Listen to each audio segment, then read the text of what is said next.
The Mental Health is a Lifestyle podcast is not a substitute for a relationship with your mental health professional. So hello, everyone. Welcome again to another episode of The Mental Health is a Lifestyle podcast by your girl, Andrea Wise Brown.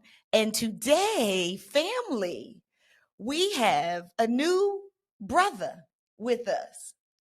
Can I call you my brother, Victor? Absolutely, please do. Okay, good. So we have another brother with us, and his name is Mr. Victor McGlothin. Perfect. Did I say it right? Yes, except Okay. for the Mr. part. Yeah, we good. Oh, okay.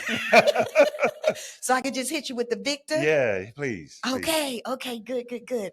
Okay, family, and let me tell y'all something. This is going to be another great episode.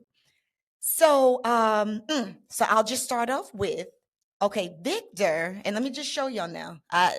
For all of the people who are listening on the podcast, you can't see this, but you can always go to YouTube to see it. But this is Victor's book, just to give you a visual. And the name of the book is Rules for Slaying the Dating Game: How to Reach Your Relationship Goals. Okay, Victor. So before we get started, let me take care of business because I want to introduce you properly to the family. Okay. But before I do that, family, you already know.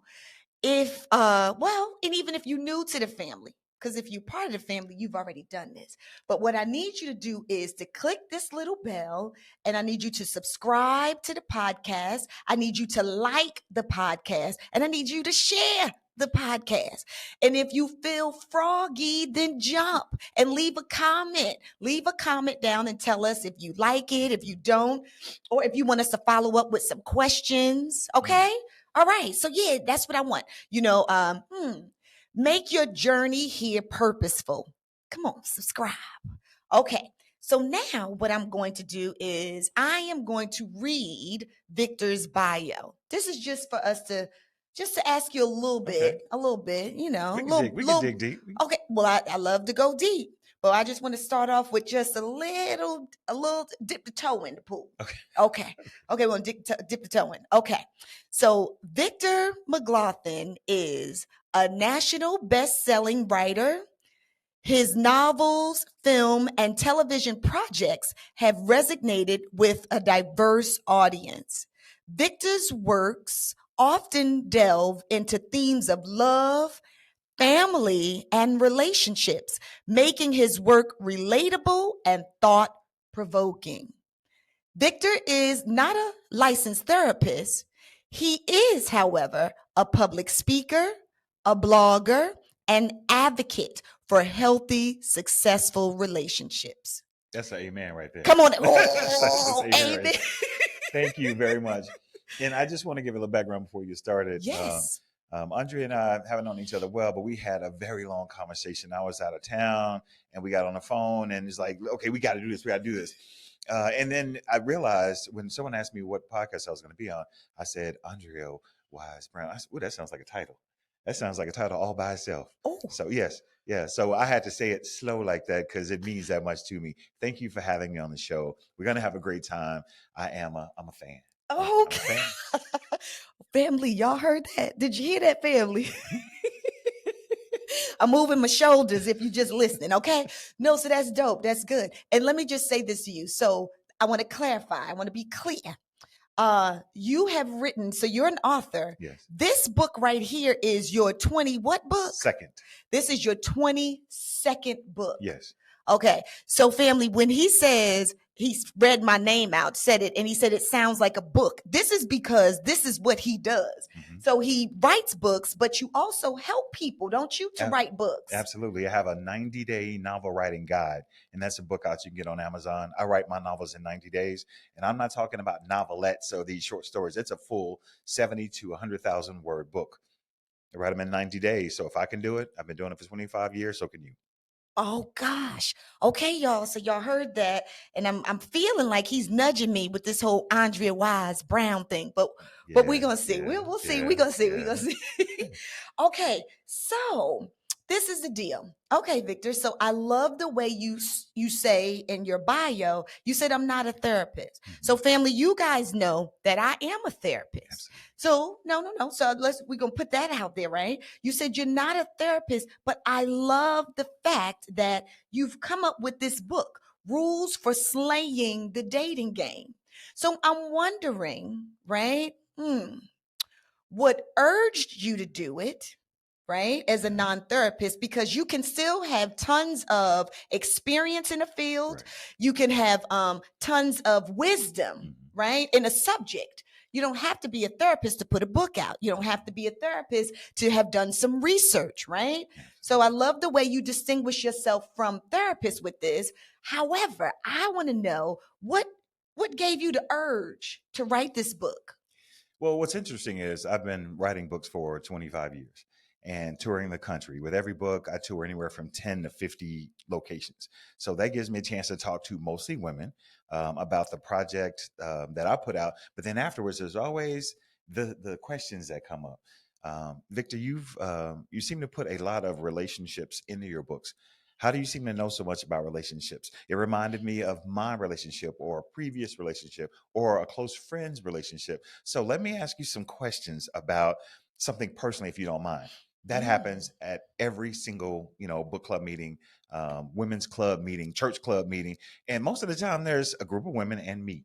Okay. So women have always felt free to ask me questions and to discuss their personal life or a friend's personal life with me when they wouldn't with their own men or the men in their lives.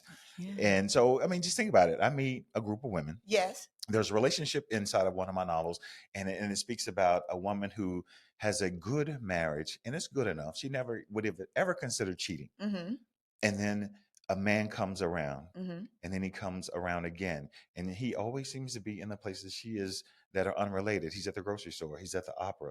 He just keeps popping up, and she says, if I didn't know better, I think you were following me. He said, well, I could say the same thing about you because I'm usually here before you arrive. Her interest is piqued. And again, this is a woman who never considered cheating because her marriage was good enough, was healthy enough. Okay. And then the one man comes along, throws everything she thought about her life and integrity out the door. Can I ask you a question? Yes. Pause. You said the B1 man? The one man. Oh, the one. Got Yes. it. Sorry. Yeah, Okay. the only man that would have knocked her off of her block. Yes. Okay.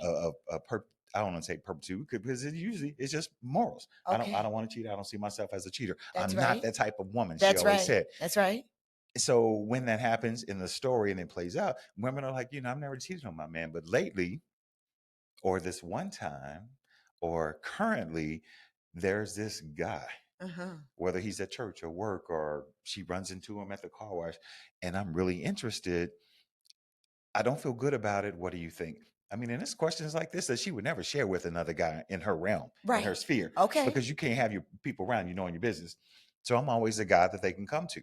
And I've been doing it for 25 years. So to answer your question, I've been in conversations with women, single and groups of women, about relationships, the nuances, the details that really can't talk to unless you talk to a therapist or unless you talk to someone else that has a lot of experience, like you just said. And I just happen to be that guy for a very long time for a lot of women. I'm talking thousands of women. I got you. So at the last year, I said, I need to put this in a book because I'm not touring as much as I used to. And I'm seeing a lot of men and women with podcasts and just or TikTok videos have a lot to say. A lot. Right. A lot. And some of it's good, some's valuable, some of it's like, really? But I always say I have something to offer. Haven't put a lot of videos together, but I put a lot of books together. So I said, I need to put this in a book. And all of the things that women have been asking me over the years, now I get a chance to share without having to be there. Oh, this is good. Yeah. So that's why I wrote this book.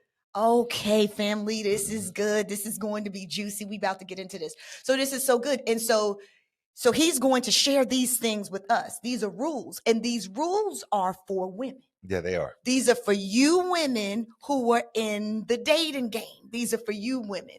And so, nope, because what this just made me think.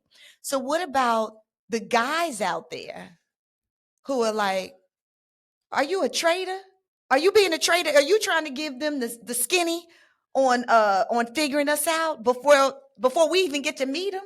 Yeah, for a number of years. Because sometimes guys come to my book clubs, whether it's friends of mine, fraternity brothers who live in the area, or men that want to support, or boyfriends or husbands of some of the women who've been talking about this Victor McGlothin that's coming to town and coming to town and coming to town. It's like, well, I mean, maybe I need to go see this dude because you've been saying this cat's name way too long. So sometimes guys show up just to kind of check me out.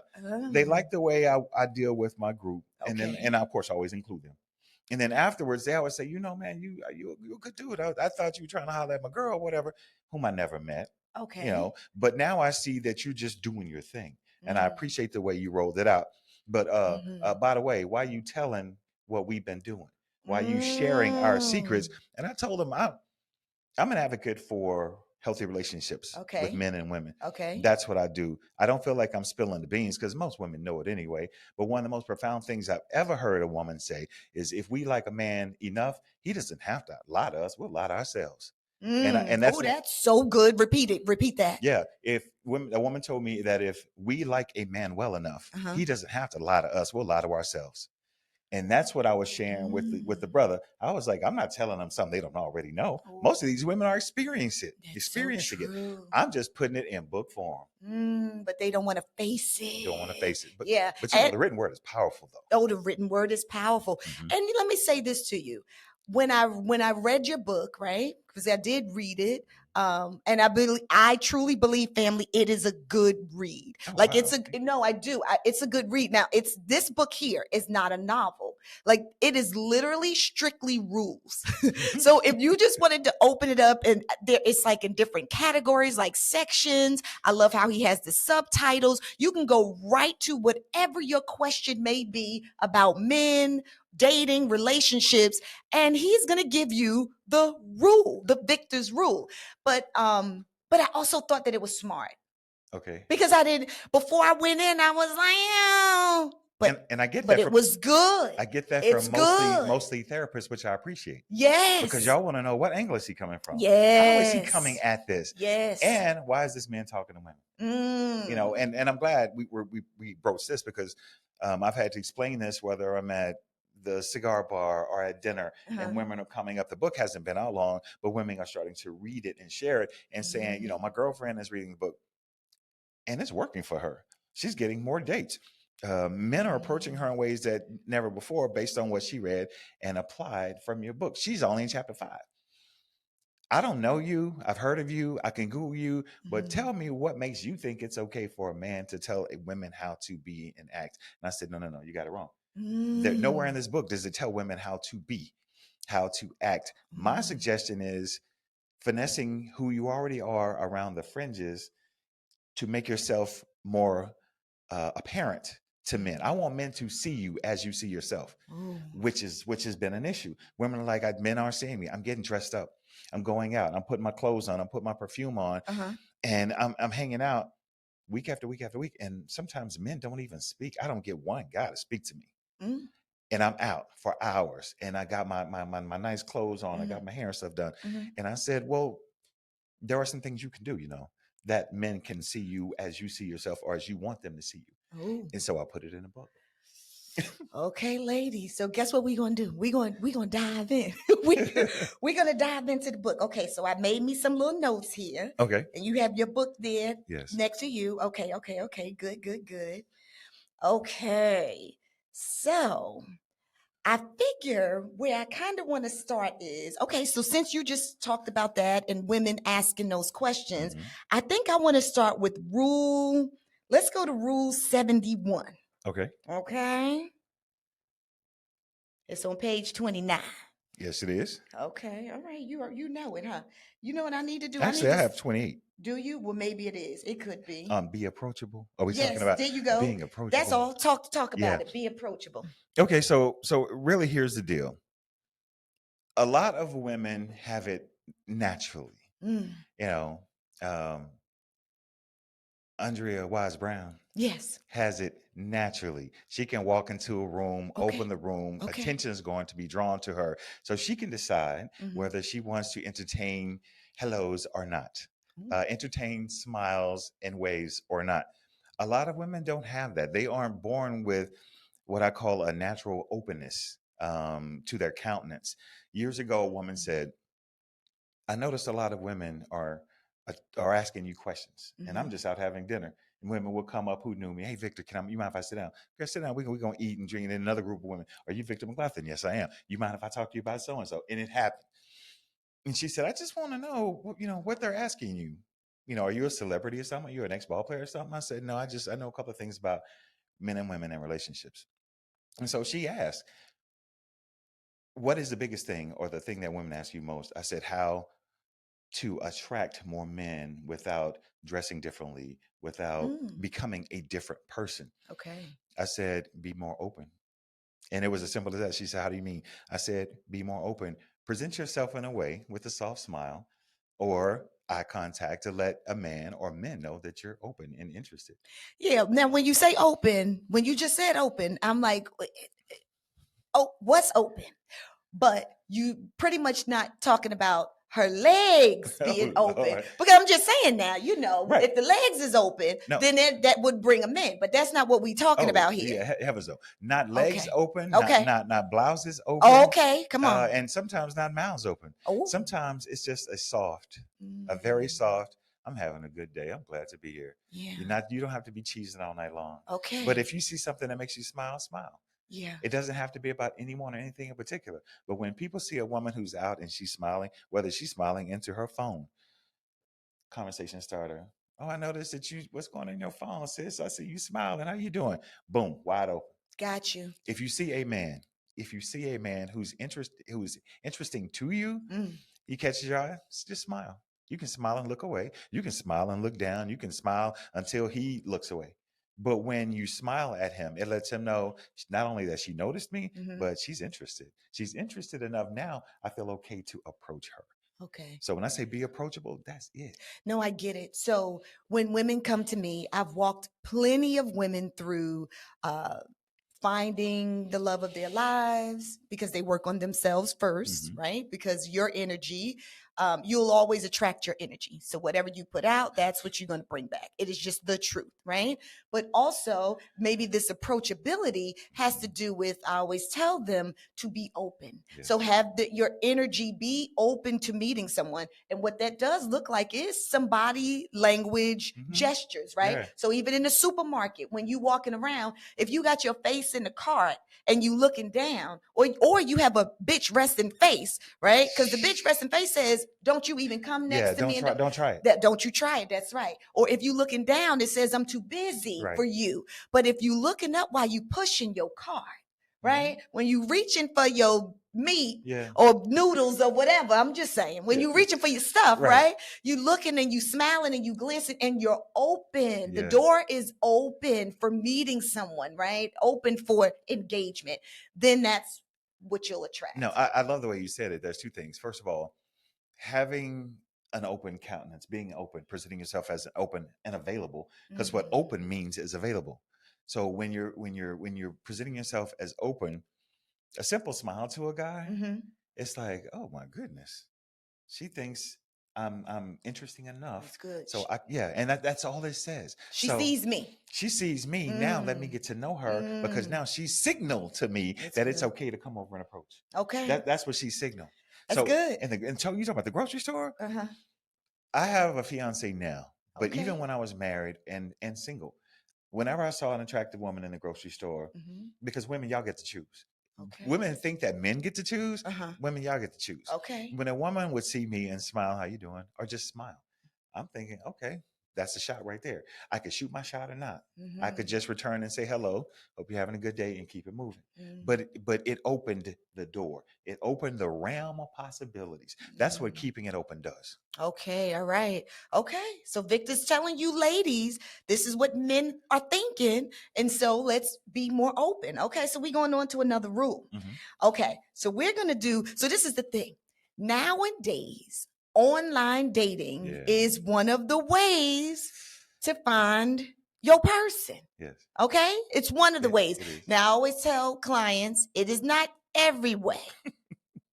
But it is one of the ways, right? Because I still do believe in seeing people in person, like we talked about the grocery store, you know, in the mall or at the church house or through other friends. I do believe that that works, or at restaurants. However, online dating, because there is some success in having long-term relationships, marriages, healthy relationships after meeting online. But you have some rules. Yes, I do. Okay, so let's give these ladies some of these rules. Okay. All right. So go ahead. You can start where you want, but I was at 189. And that's rule number 189. Rule number 189. I like this. Do you really? Yes, no, I do. This is the first time I've had a chance to, because most people invite you on the show and really haven't read the book. Oh, so yeah, you have to carry the entire thing. Okay, so yeah, so rule 189 says trust your instincts. Hey, family, come on over here because I have something for you. Starting off with a go-to guide for keeping your minds healthy and strong. This right here is the Bible to mental health. It's your mental health Bible. The name of it is 6 Pillars to Power Up Your Mind and Make Mental Health a Lifestyle. Everything that you need to know about keeping your minds healthy and strong is in this go-to guide. Where you get it from? Well, you get it from awisebrown.com/shop. But in this go-to guide, honey, in this mental health Bible, you know what you're going to find out? You're going to find out the benefits of aromatherapy. Oh, and how it can shift your mood. But guess what? You don't have to go any place else to look for your aromatherapy because your girls got you, okay? You can get some aromatherapy here. This is aromatherapy is in this candle. This is called a slice of happiness. It makes me tingle, like literally makes me tingle. A slice of happiness. This is a cruelty-free candle with no parabens, no formaldehyde, and no known suspected carcinogenics. Now, you know, you go out here and you find these candles that smell good, but are they good for you? Are they good for your brain? Come on now, get real with yourself. Well, this one smells delicious and it's good for you. Made with essential oils. It's a soy candle. Amazing. Uh, you can burn it or you can just walk by and smell it. Lord have mercy, it's so good. Okay, so that's your candle, your aromatherapy, which raises the dopamine in your brain. That's your natural feel good neurotransmitters in your brain. All right, y'all. And oh, I'm a part of you. You're a part of me. We are a family. We got hoodies now, and these are unisex hoodies, and they wear well, they wash well, and they feel so good. So you can wear them over your clothes, you know what I'm saying, and look dope, or you can wear them as your clothes with nothing under them, which I like to do often. And when you travel everywhere, I mean, every time I wear them, I'm moving around. People are always asking me whether I'm traveling, going to the supermarket. What's that? Who's that? And I'm like, mental health is a lifestyle. Because see, this is on the back. Okay? They come in white and they come in black. I'm like, join the family. Mental Health is a Lifestyle podcast. So there you go. Family, don't you ever say that I ain't give you nothing. You get all of these things from awisebrown.com/shop. All right? I got your goods. I got you. You don't have to go anyplace else. I'll see you on the other side. This is one of the most important rules about online dating because you don't know who that other person is. You might, even if you work with this person and you don't know them, you see their bio, you see their photos, you have the conversations back and forth. You really don't know who they are because they're sending their representative, whether it's halfway, all the way, or just 10% of the way. You know, when you say put your best foot forward, sometimes our best foot really isn't who we are. And online dating usually bears that out. I've never tried it, but I had to create. Wait. So you've never tried online dating? I've never tried it, but what I had to, while I was writing this book, I got you. I had to create, I don't want to say a catfish profile, but I had to create a faux, a faux profile because I wanted to see how it worked. I had people who've been very successful. Okay. And people who have fallen flat, people said, I'll never do it again. So everything on the spectrum. from I love it to people got to be crazy to think I'm ever going to do that again. So I Okay. created one. And I had an avatar instead of a photo, and people kept telling me you got to put a real photo on there. So I pulled a photo that was older, and I looked much younger, and so I just went with it for about 2 weeks until Okay. people started saying, "You look like this writer named Victor McGlothin," and then I had to shut it down because people were starting to figure out. It was you. Yeah, but I said I'm only 6'2". I said I was 6'7". Okay. Said I was much younger. Said I was from another city, and that's when I realized men are attracted to beauty first. I think Of course. Yes. women are attracted to the attributes. Mm-hmm. Uh, what they call it, 6'6", Mm-hmm. 6 feet tall, six Mm-hmm. figure, six And six pack. pack. Mm-hmm. Yeah, women were like, okay, can I see more pictures? Can I get a full body? I'm really, yeah, no, I'm really digging this. Where do you work? How long have you been there? So, and I don't mind individuals who get not only interviewed but auditioned, because I Mm-hmm. think that's a part of it. Mm-hmm. But women were coming so hard, and from what I understand, this is how it works. When they find someone that they've swiped and liked, Uh-huh.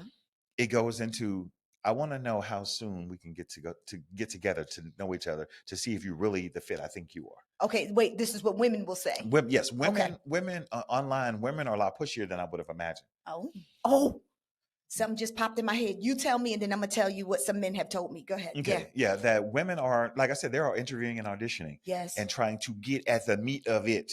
Tell me about yourself. Now tell me something else about yourself. Where do you Mm-hmm. work? What you do? What's your title? And then they go digging into your background online, Oh yeah. looking to see, yes, looking if you have a LinkedIn profile and everything else. So they're trying to figure out how much money you have and how much expendable income you have to spend on them. Mm. Okay, all right. So let me say this, right? I could see that. I Okay. could see that. And I would tell any woman out here, clients, family members, that if you meet anybody online, you better look them up. You better do Google. You better do LinkedIn. You better do everything that there is to do. Mhm. Everything that there is to do, white pages, yellow, whatever it is. Yeah, you need to, because you don't need to waste your time. So Oh, let's figure out that's a big one. if this person is a catfish or not, if this person looks like they could be potential or not, Mhm. right? So the looking up thing, I get that. But this is something that men have told me, and this is in sessions about dating online. So men tell me that they're really frustrated with trying to find a quality woman to date online because they said that women online are just throwing sex at them consistently. Consistently. They say it is so easy now, more than ever before, to get sex. And they say sometimes I am literally, now don't get me wrong, ladies. There are some men out here who are just looking for sex. Right.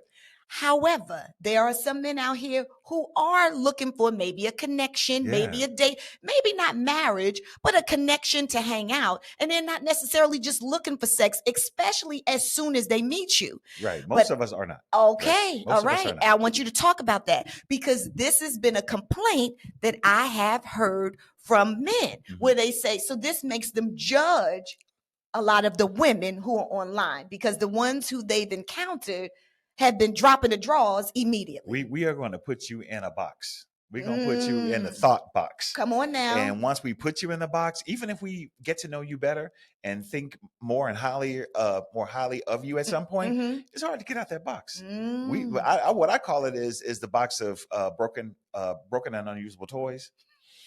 When once you have a GI Joe with the arm missing and you can't find Evil Knievel's boots, he goes in a box, and you That is consider playing with good. them every now and then, but you never do. Oh, You never that do. is so Yeah. So when good. we downgrade y'all and put y'all in that thought box, it's Oh, almost impossible to come out. Just like I don't think men should ever lead with sex when they're dating online. good. Women, with men should never lead with money. Women should never lead with sex. Oh, that's so good. Because whatever you putting out there, Mhm. now you're setting an expectation. Right. And I think Right. because most men know that at some point, especially if we dig you, decide to push the relationship or a situationship forward, Uh-huh. spend some time with you outside of being online, we're going to want the real you. We want to connect even before we start talking about sex.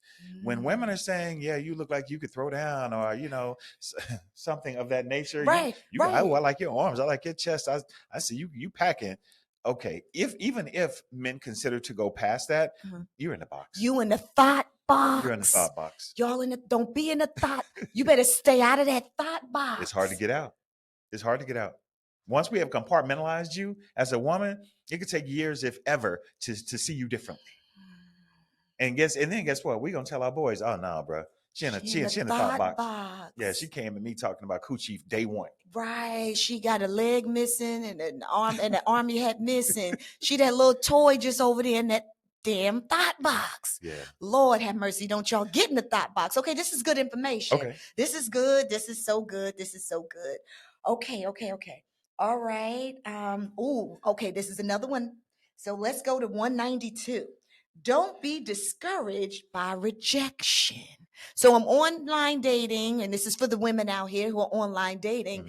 But then all of a sudden, if they get rejected, you say, don't be discouraged by rejection. Right. For me, rejection tells you something that y'all believe you need to listen to. Well, here's the deal. Not all of us are meant for each other. Oh, that's good. And you have to keep that in mind. You might have, and one of the reasons I came up with this rule, or included this rule, is being a single man, very successful in my 20s. I met a lot of women who were quite a bit, well, I won't say quite a bit, either older or about my age, but mostly older. Okay. Because I was successful early. I was in C-level discussions earlier. And women would say, I know you're 29, 30, you're already a VP at a bank. You know, you got your master's, you don't have any kids. I'd really like to get to know you better, and I want to do A, B, C, and D. And this is the kind of man that, I'd like to have. It came up so often, I found myself saying, this was even before Seinfeld did it. It's not you, it's me. I had to pull that out. And that's in the book too. Yeah, that is. I saw that. I don't know which rule that is, but go ahead. Yes, yeah. So what is it?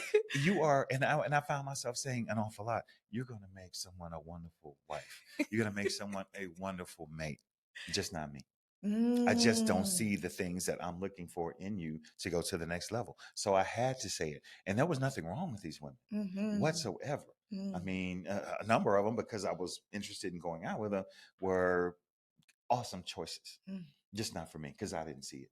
So because you're getting rejected doesn't mean you're less than. Okay. Doesn't lower your worth or your value.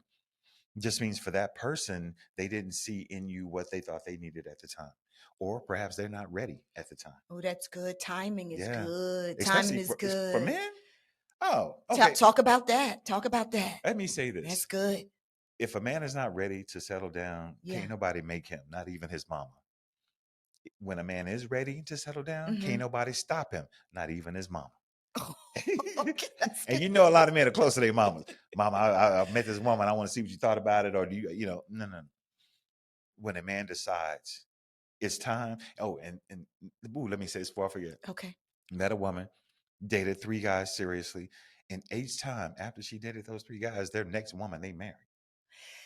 Women have complained about that. Women have complained about. They said, I put in so much time. I put in so much. Yes. And then as soon as we broke up, he married the next, and we just gonna say random chick. Yes, who hadn't put in, who hadn't inspired him, who hadn't been. She didn't make him. Yeah, she didn't help make him at all. That's right. But she's getting the fruits of everything you've done. Benefits. Okay. And I'll tell you what I think happens most of the time. He's finding himself. He's starting to see himself as a husband. But there is one thing, whatever that one thing is, usually one thing about you that makes him realize I can't spend the rest of my life dealing with her and that one thing. So if it's a woman who can't hold accountability, if it's a woman who still likes to hang out with her girlfriends, if it's a woman who puts more time and energy watching reality shows than whatever he wants to do, whatever, can't keep house, whatever that thing is. I love her. I'm crazy about her. But this one thing, I can't deal with it.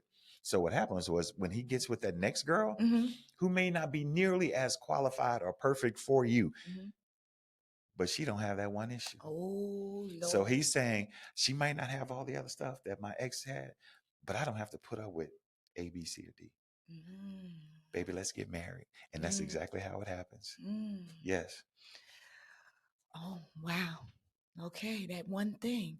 Well, men, if I don't even know if the men are listening, but if y'all are listening, please go back to the series. I want y'all to go back to the men series where, I am out here working, trying to help men heal. Yeah. Okay. And we're going to, it's six episodes because I want you to find your voice so that you can tell the women in your life what that one thing is. Please. Like, I want you to use your voice because maybe those women don't even know what that thing is. Use your words. Please use your words. Use your words, men, okay? Women usually use their words. No. Not all of them. This is generally speaking.